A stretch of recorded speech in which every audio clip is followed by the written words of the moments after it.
민주노총이나 전교조 등이 더 이상 사회적 약자는 아니라고 생각합니다. 최근에도 그 회사 사장 감금 사태도 있었고 막 책상을 치고 던지고 이러니까 미국 사람들은 그런 걸 이해를 못하지 않습니까? 형편이 더 어려운 노동자들을 고려해서 대승적으로 협조해 주시기를 부탁드립니다. 네, 최근 당정청이 노동계, 특히 민주노총에게 보낸 메시지입니다. 정권 초기에 좋았던 사이를 생각하면 톤이 많이 달라졌죠. 경제지표 회복을 위해선 더 이상 노동계 요구에만 끌려다닐 수 없다는 판단을 한 것으로 보입니다. 자, 그렇다고 또 마냥 척을 질 수도 없습니다. 현 정부의 핵심 지지 기반 중 하나라는 점은 차치하고서라도 노사정 대화 테이블에 노동계의 한 축이 빠지는 건 부담이 크기 때문입니다. 민주노총은 현 정부의 노동 공약이 후퇴하고 있다면서 전국 16만 노조원이 참여하는 총파업에 돌입했습니다. 주객이 선도되고 봉수가 바뀐 기막힌 현실은 길 잃은 문재인 정부의 상태를 정확히 보여준다.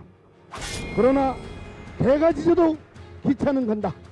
민주노총은 11월 21일 전국 14개 지역에서 총파업 대회를 개최한다. 정부와 노동계는 크게 세 부분에서 충돌하고 있습니다.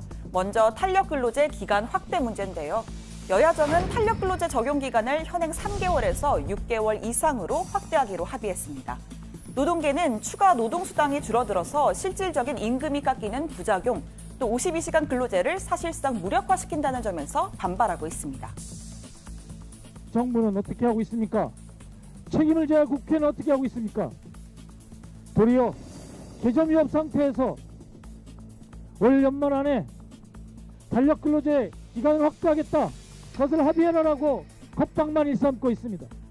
정부는 국회 핑계대고 국회는 저 짬짬이 적폐하던가 짬짬이를 해서 노동자들에게 민중들에게 겁박만 해대고 있고 노동법 개혁만 목소리 높여 외치고 있습니다. 네, 두 번째는 문 대통령의 대선 공약이기도 한 국제노동기구 ILO의 핵심 협약 비준 문제입니다. 현재 경사노위 산하 공익위원회가 제시한 안에는 노동계의 주장대로 누구나 노조를 할 수 있는 권리를 보장하는 방안이 담겼는데요. 이 누구나에는 해고자 또는 실업자도 포함이 되고 이에 따라서 해고자가 포함돼서 노조 아닌 판정을 받았던 전교조 등도 합법 노조가 됩니다.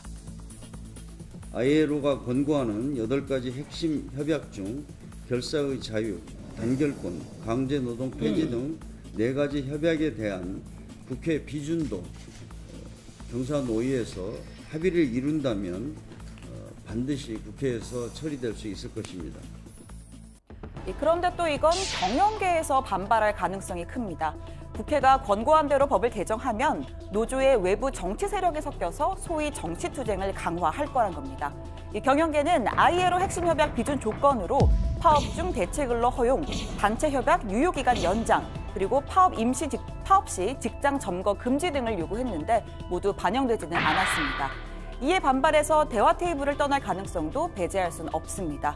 이 경우 기존에 유명무실했던 노사정위원회를 대체하기 위해 만들어진 경사노위 역시 식물위원회로 전락할 우려가 있습니다.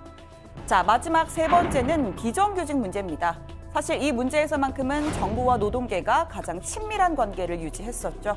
문재인 대통령의 취임 후 첫 외부 일정은 인천공항 비정규직 노동자들을 만나는 일이었습니다. 네, 이렇게 중요 국가기관에 일하는 저희를 찾아주신 거에 대해서 희망이 보인다라고 해야 되나? 차근차근 그렇게 나가면 제 임기 중에 우리 정말로 비정규직을 중심으로 한 우리 전체적인 어떤 노동시장, 그 때문에 생기는 노동시장의 이중구조, 이 부분 확실하게 좀 바로잡도록 최선 다하겠습니다. 하지만 최근엔 상황이 변했습니다. 민주노총은 정부가 공공부문 비정규직 제로를 약속했지만 한국 자벌드로 상징되는 사실상 자회사 간접 고용 방식으로 전락했다는 입장입니다. 이름만 바꾼 간접 고용이 아니라 제대로 된 정규직 전환을 실현해야 한다고 주장합니다.